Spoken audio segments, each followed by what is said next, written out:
반갑습니다. 심리학다입니다. 행복하시죠? 네, 꼭 행복하셔야 됩니다.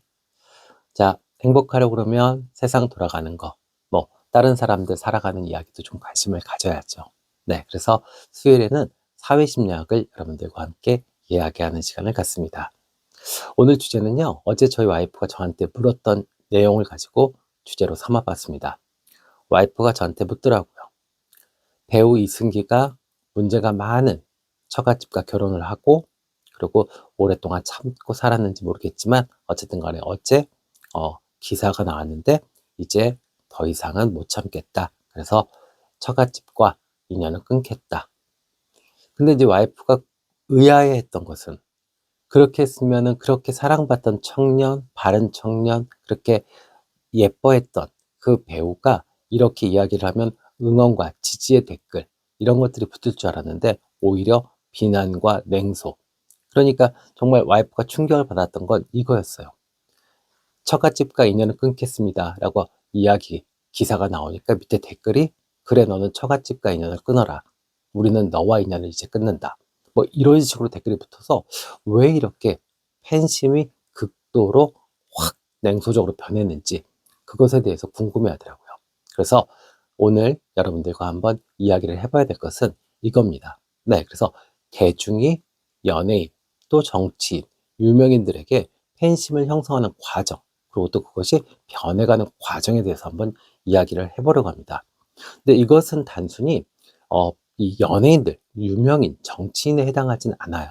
우리가 작은 집단에서 활약을 할 때, 또 직장 생활을 할 때, 어떤 모임에서 뭔가 일을 할 때, 이럴 때도 분명히 우리는 이렇게 작은 팬덤이 만들어집니다. 그리고 거기에서는 나의 어떤 페르소나, 이 이미지, 이런 것들이 만들어지고, 그것이 이상화되고 동일시되고 실망하게 되고 이탈하게 되는 과정을 거치게 됩니다. 그래서 단순히 이것은 유명 연예인들, 이승기라는 배우 하나에만 국한될 일은 아닌 것 같습니다.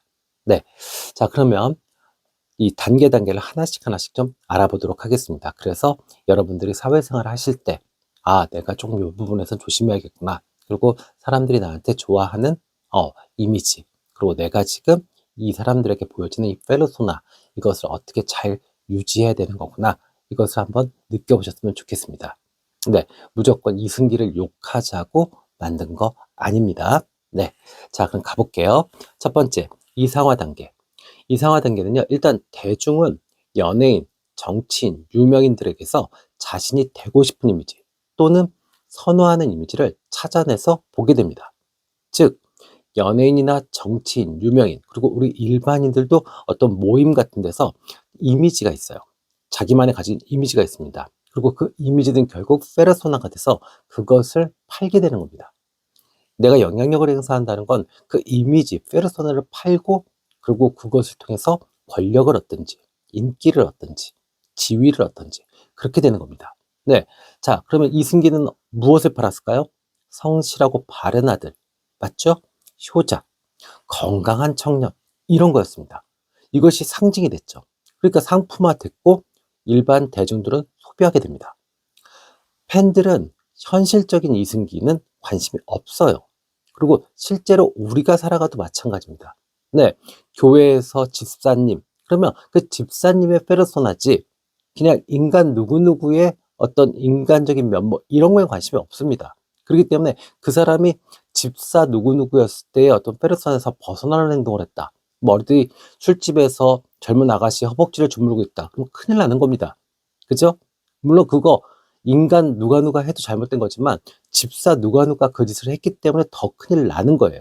그래서 이렇게 사람들은 결국 자신의 페르소나를 가지고 살아가게 되는 겁니다.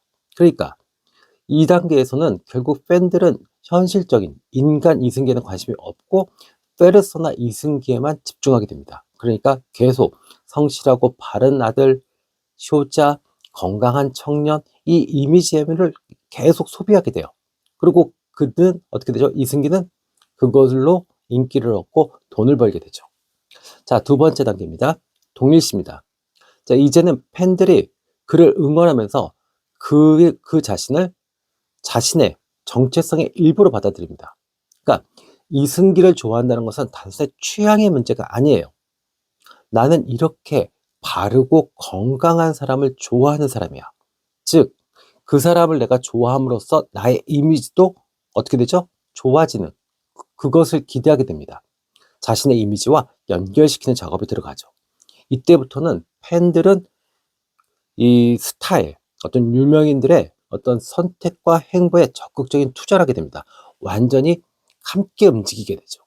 네, 감정적인 몰입, 정서적 일체감 같은 것들이 생기게 됩니다. 그런데 만약에 실망이나 의심스러운 사건이 생긴다.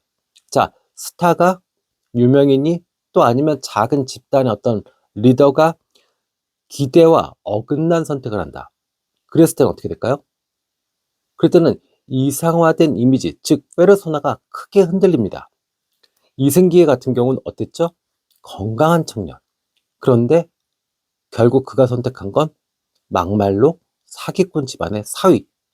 그죠? 그리고 한동안 처갓집을 두둔하고 또 두둔하다 안 되니까 논란이 생기는 것을 침묵했습니다.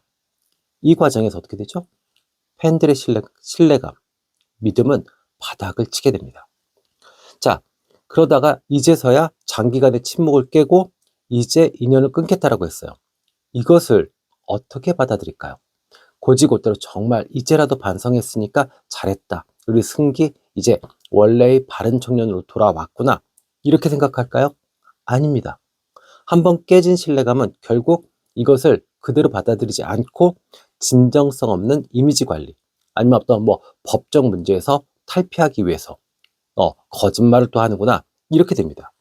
그죠? 그래서 결국 결혼, 그 다음에 처가를 두둔하고 언론 플레이하고 하다 안 되니까 침묵하고 반성하는 이 태도들은 결국 팬들의 심리에서 이승기에게 속았다고 느끼거나 아니면 자기 판단이 부정당하는 모멸감을 느낄 수 있습니다.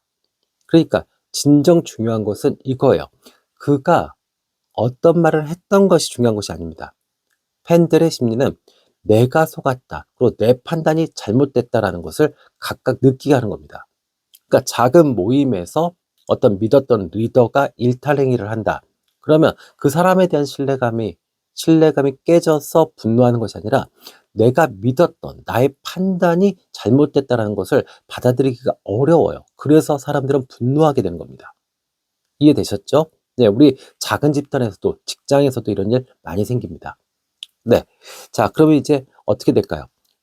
이탈과 냉정의 태도를 가지게 됩니다. 즉, 실망이 누적되면 팬심, 그리고 어떤 신뢰감은 급속도로 식습니다. 즉, 배신감은 비난, 냉소로 바뀔 수 있죠. 이럴 때 섣부른 사과, 또한 뭐 어떤 과한 그 자학적인 반성의 태도, 이런 거 보이는 사람들도 있어요. 이러면 어떻게 되죠? 오히려 부작용, 그리고 비호감은 더 증가할 수 있습니다. 진짜 중요한 것, 이승기는 페르소나를 사랑받은 것만큼 인간 이승기에 대한 실망은 커질 수밖에 없습니다. 그러니까 우리가 백종원 사례도 마찬가지죠. 맞잖아요. 백종원이 뭐 농가를 살려야 된다, 그 다음에 자영업자들을 살려야 된다, 음식은 싸게 건강하게 공급해야 된다, 이 페르소나를 팔았어요. 우리는 그 페르소나를 소비한 겁니다. 근데 실제 인간 백종원은 그러지 못했죠. 그러기 때문에 분노하는 거지, 무조건 그 사람이 뭐 사람을 죽인 것도 아니고 나라를 팔아먹은 것도 아닙니다. 이승기도 마찬가지죠. 연애할 수 있고 결혼할 수 있고 뭐 그런 처갓집 만날 수도 있습니다. 그런데 자신이 상품화해서 팔았던 이미지는 바른 청년, 건강한 아들이었어요. 그러다 보니까 이런 문제가 발생을 하게 되는 거죠. 같은 이미지의 배우가 또 하나 있죠. 송중기요. 네, 자기 입장은 답답할 겁니다. 왜 국민들이 내 연애, 내 결혼에 왜 이렇게 감나라 배나라 하느냐? 왜? 네가 그렇게 팔았잖아요. 건강하고 바르고 똑똑한 아들로. 그러면 그 똑똑하고 건강한 아들이 좀 예쁜 선택, 건강한 선택을 해왔길 바라는 게 팬심이고 일반적인 심리 상태입니다. 이거는 작은 집단에서는 마찬가지잖아요. 교회에서 그런 아들 하나 있다. 그러면 장가 잘 가기 바라는 건 당연하잖아요. 그 애를 좋아하든 안 좋아하든. 맞죠? 네. 그래서 이런 일들을 겪는 유명인들이거나 아니면 어떤 조직 안에서의 리더이거나 이럴 때 이거에 대해서 너무 분노하거나 억울해하지 마세요. 네, 그 자신이 먹혔던, 자신이 팔았던, 자신이 영향력을 주었던 페르소나의 역작용입니다. 그거 잘하고 있는 사람 있잖아요. 임영웅 씨요. 우리 임영웅 씨는 어떻게 하죠? 정말로, 그죠? 어려운 시기에 젊고 건강한, 막내 아들 손주 같은 그런 녀석이 트로트 불러주고 위로해줘요. 그 역할 잘하고 있잖아요. 대중들은, 일반 사람들은 그걸 원하는 겁니다. 자신이 형성한 이미지, 자기가 소비하고 싶은 이미지를 깨고 싶어 하지 않아요. 그때 대단히 배신감을 느낍니다. 그러니까 만약에 내 이미지, 내 페르소나 가지고 내가 돈을 벌고 영향력을 얻고 인기를 얻었다면 그 페르소나를 지켜야 될 의무도 당연히 있는 겁니다. 아셨죠? 네. 자, 그러면 이제 저희 와이프가 이야기했던 왜 지금 사과를 했는데 그 사과를 받아주고 응원해주지 못하고 이렇게 차갑게 냉소적으로 변했냐? 그거에 대한 심리도 좀 알아보겠습니다. 여기에는 세 가지 심리 상태가 적용됩니다. 첫 번째는 진정성에 대한 의심, 두 번째는 신뢰 붕괴 후 회복이 불가하다, 세 번째는 기대 배반과 역설입니다. 자, 첫 번째 볼게요. 진정성에 대한 의심이죠. 사람들이 분노하는 시점, 그죠? 사과가 늦었다는 그 자체, 사실이 문제가 아니라 왜 이제서야? 라는 동기와 타이밍에 있는 겁니다. 그러니까 사람들이 지금 화가 나요. 근데 그것은 사과와 인정이 늦어서가 아니라 진짜 중요한 건 왜 이제서? 동기가 뭐야? 그다음 타이밍, 왜 지금?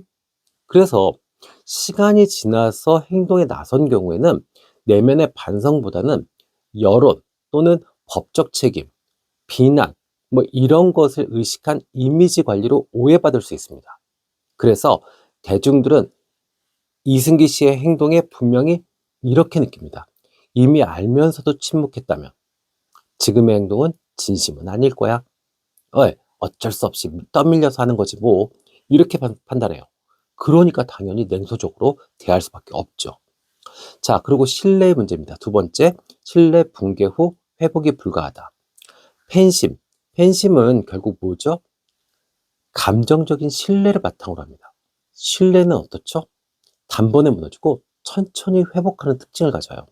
그렇기 때문에 이승기 씨는 오랜 침묵과 모호한 태도를 가지고 결국 신뢰를 지속적으로 악화시켰습니다.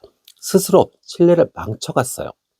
그러고 난 다음에 이제서야 뒤늦은 행동들은 이미 신뢰가 소진되고 난 후에 재수죠. 그러니까 다 이제 신뢰가 없어요. 신뢰가 바닥났어.